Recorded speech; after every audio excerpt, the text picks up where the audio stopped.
traveling done, we come back and you don't need our life story because we've gone through that on the business side of the podcast. But in effect, we then started getting into property, started reading, podcasting, all these sorts of things, decided to then build up passive and recurring income through property. And that was all thanks to traveling because of the amount of time that we had. We started talking a lot about how we could repeat these experiences without having to do the extreme back and forth of work. And that's what we're in the process of doing at the moment, at the time of recording. And, that will continue probably for the rest of our lives. Property is one of those things that once you're in it, unless something disastrous happens, you're probably going to remain in it, I imagine, for a very long time. But this episode isn't about that. This is top things that we learned from traveling. These are in no particular order. These are things that we think that if you don't already know these things, then you should know these things. And they're quite useful for a variety of reasons. Yes, we understand technology's changed, even in the last, 8 or 9 years, but it is what it is. The first port of call, do not look like a tourist.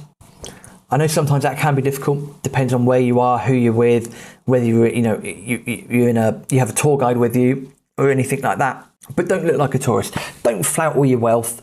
Don't flout, everything you've got on you. Try and be as plain as possible. The reason for that is you're making yourself less of a target. Yes, you've got to be careful of, pickpocketers, all these little minor scams and whatnot. That's just having common sense. But don't make yourself look like an absolute tourist. Keep yourself to yourself. Don't be too flashy with your gear. Don't be too flashy with your stuff. Number 2, always look like you know where you're going. Even if you don't know where you're going, always look like you know where you're going. There's been times in our travels where we haven't actually known where we're going, but we've walked around with a purpose. And the fact that we've walked around with a purpose means that we've not really been bothered too often. Yes, we've had run-ins with people with guns. Yes, we've had other run-ins that haven't been mentioned. That's more people trying it on. And yes, it helps that there's 2 of us. And again, rugby build type guys. So, we're going to get less hassle than, say, a single woman would get hassle. But always look like you know where you're going. In order to do that, you shouldn't really be carrying a map around too often, or certainly don't get your map out, because and that's almost like a worldwide symbol for help me, I'm in the middle of nowhere, help me. But what I would say, if you're an observant person, take heed of a couple of locations, a couple of landmarks. Do you recognise where the plaza is? Do you recognise a church, for example? Do you know that, if the mountain is in the north, can you see the mountain? If you know where that is, can you make your way up there? All of these sorts of minor things that you can just pick up as you go around. But if you always look like you know where you're going, the chances are you won't get stopped by people. If you get stopped by people, again, chances are they're perfectly nice people. They're perfectly willing to help. Sometimes you just don't know though. So always look like you know where you're going. This one's mentioned in a lot of Lonely Planet guides. It's also something you shouldn't do when you're in a place. Don't mention prices or cheapness to the locals. Now, what I mean by that is remarks like, oh my God, that's really cheap. Or, oh my God, I could buy loads, things like that. It's a reality in the world that some places are going to be more expensive than others, but also it could be quite insincere. It could be quite rude to mention how cheap things are to the locals. Sometimes you just have to accept the price for what it is, even when it's working in your favor completely. We had that certainly in Bolivia, certainly in Argentina with the peso, with dollar azul as well.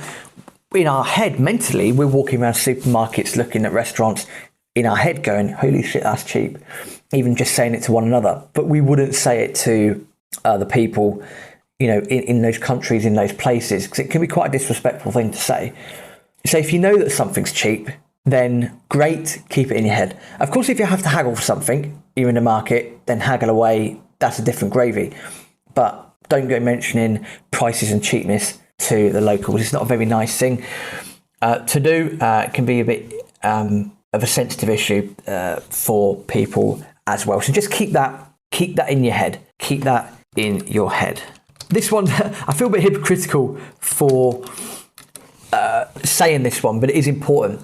Number 4, heed the advice of locals.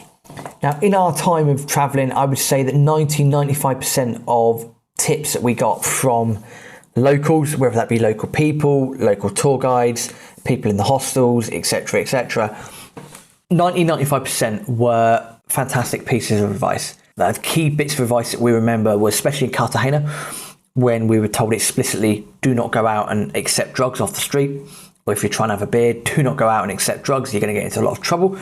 Thankfully, we didn't get into any trouble at all, because we didn't do that. But remember that kid that came in crying because he'd almost been ambushed into handing over a lot of cash and had to get escorted out of the back door of the hostel that evening.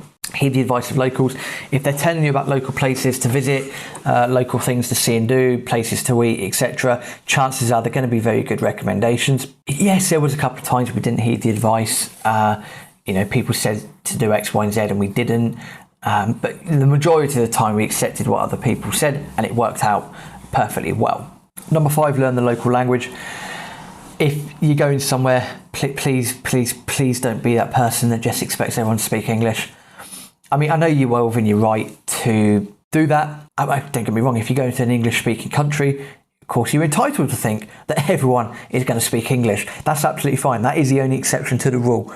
But if you're going to Spain, or you're going to France, or you're going to Latin America, try and learn some language, you'd find that you get treated. We found you get treated in a much better way if you're able to converse in the local language. Okay, yes, when we were in Bolivia and places like Paraguay, Quechua is the principal language, or Guarani, as the case is in Paraguay. We didn't learn those languages because even by Lonely Planet standards, there's a universal acceptance that people will understand Spanish if you speak to them in Spanish. Now, sometimes people don't like that, but that is what it is. So again, I feel a little bit bad saying learn the local language, knowing that we didn't go round and, our Portuguese wasn't great when we were in Brazil, and, we didn't learn any Guarani or Quechua. But our Spanish, by the time that we had been there for quite a while, our Spanish was very, very good. And we always had this funky triangle where my speaking of Spanish is much better than Aaron's, but Aaron's listening and understanding of Spanish is much better than mine. So we'd always end up having a three-way conversation anyway, which I think might have amused the person that we were trying to have a chat with, dealing with two of us. But, peas in a pod, it worked fantastically well. But we are certain that there were times where understanding the language really helped us. Also, in around Latin America, there's an assumption that you are American. You're from the United States. Don't be that person. That's not something we wanted to be associated with. I don't think a lot of people in a lot of Latin American countries look favourably on the United States of America, their policies, and sometimes their people. That's a bit out of our remit, I have to say, but again, the minute we said we were English, that actually worked incredibly well in our favour. And also, again, attempting the language, very useful, because it probably got us out of a few sticky situations just by the fact we were able to converse and sort things out. Number 6, eat in local places. It's very easy when you get away that, you might come across a McDonald's, not all the time, but it does happen. You might come across a McDonald's or, KFC or whatever, and you might go and eat in there. That's not, to us, that's not really traveling. That's not really getting the experiences that you need to get. Eat in the local markets, eat where local people are doing. Follow, again, we keep referring back to the Lonely Planet. Follow a Lonely Planet guide. These people that write these guides are incredibly experienced travelers. They know what they're talking about. The recommendations are always good. Try and submerge yourself into being as local as you can. That goes on really to hand in hand with point number 7. Submerge yourself into the culture as best as possible. Sometimes you are going to stick out like a sore thumb, and that might just be down to the colour of your skin. That is what it is. But try and get involved as much as you can locally. I'm not going to lie and say we tried as much as we could, because we didn't, because there were times where we just wanted to blow out in a hostel. For example, the Wild Rovers, you go in there knowing that you're going to get a few nights of decent drinking, you've got a bunch of tourists and you can share stories with other tourists and gringos, blah, blah, blah, blah, blah. But when we could, we did get ourselves into culture as best as possible, staying in some, random hotels, staying in, eating at local markets, taking local transport, etc., etc. We find it's a good thing to do. It also helps to improve your language skills too. Number 8 is, well, I've written down here, know the exchange rate, but also have a relatively decent grasp of mathematics. If you're traveling for a long period of time, the chances are you're going to be doing it on a budget. So you're going to want to know roughly how much things are costing. For example, a couple of the countries, after we'd done Dollar Azul in Argentina, we'd worked out that we were getting 22 pesos to a pound. Happy days. That's easy division when you're, asking to pay for stuff in local currency.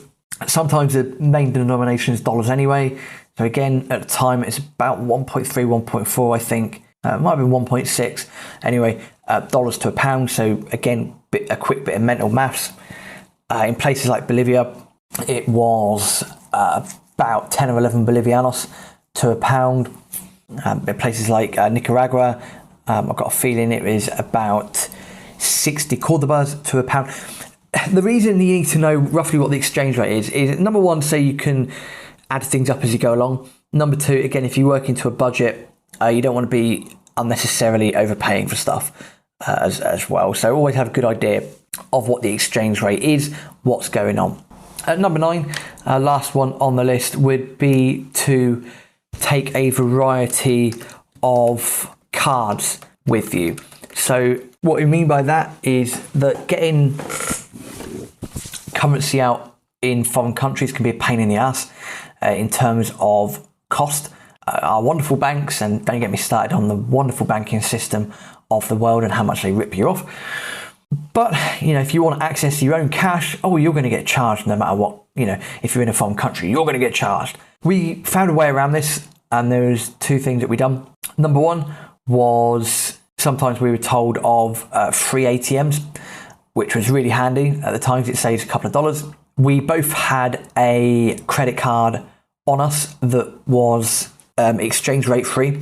So you could buy a bus ticket, for example, with the card, and it would just be a straight transaction, basically. So you wouldn't get like your foreign interest charges, or you wouldn't get your foreign currency exchange charges or anything like that. That's really useful. Always paying local currency as well. So even if you get the option of, sometimes you get the option of, would you like to pay for it in, your local currency, or would you like to pay for it in dollars, or would you like to pay for it in local currency? Always go for local currency. You're going to get a better exchange rate. And this is how it was before we started travelling. The wonderful Norwich and Peterborough Building Society, I don't think they exist doing the debit accounts anymore, but their debit account at the time was wonderful because it was pretty much the only one where, again, you wouldn't get charged foreign exchange rates if you used your card abroad, and you also wouldn't get charged for withdrawing your own cash unless the ATM told you there was a charge. So I think we both had one of them as well. So there was a lot of flexibility there. There were a couple of times where we had to use our sort of more traditional debit cards. Again, it wasn't ideal, but there were a couple of times where you had to use that. But as far as I'm concerned, if you've worked hard for your cash, you've earned your cash, you've saved your cash, you really shouldn't be getting charged an arm and a leg to take it out. I think that's a bit naughty. But then again, don't get me started on the banking system. I'll go into Tyler Durden mode. Hopefully you get the Fight Club reference there. So they're really the key things we learned from travelling. There's a lot of generic advice there. So just to summarise, top things we learned from travelling, top things that you could use next time you're travelling. And number 1, don't look like a tourist. Don't really wear flashy items, bits and pieces like that. There's no need. Number 2, always look like you know where you're going, even if you don't. Remember, try and find a few landmarks, familiarise yourself with them. And head down, look like you know where you're going. Number 3, don't mention prices and cheapness to locals. It's quite a rude thing to do. If you know something's ridiculously cheap, chances are, if you're in a different part of the world, they are going to be relatively cheap. Just don't mention it to the locals. Keep it in your head. Keep the thoughts to yourself. Number 4, heed the advice of locals. So if local people are telling you to go and try this restaurant or try this hostel or different things like that, listen to them. Chances are they're going to give you a very good recommendation. Number 5, learn the local language. Again, it's got us out of a few situations, we think, because we knew Spanish. Number 6, eat in local places. Don't just give in to loads of Western culture all the time. Don't head around to your McDonald's and fast foods, or at least try not to, especially in a wonderful place like Latin America. They've got a great food culture themselves. Once in a while, yeah, it's understandable, we all do it, but this is how we like to travel. Get yourself in there as best as possible. Eat in local places, speak to local people, etc., etc. Number 7, submerge yourself into the culture as best as possible. And again, do as many things as the locals do. It's a really good way to, integrate yourself. Number 8, know the exchange rate. So keep, especially if you're budgeting and you're seriously budgeting your trip, you're going to want to know what's costing what your expenses are.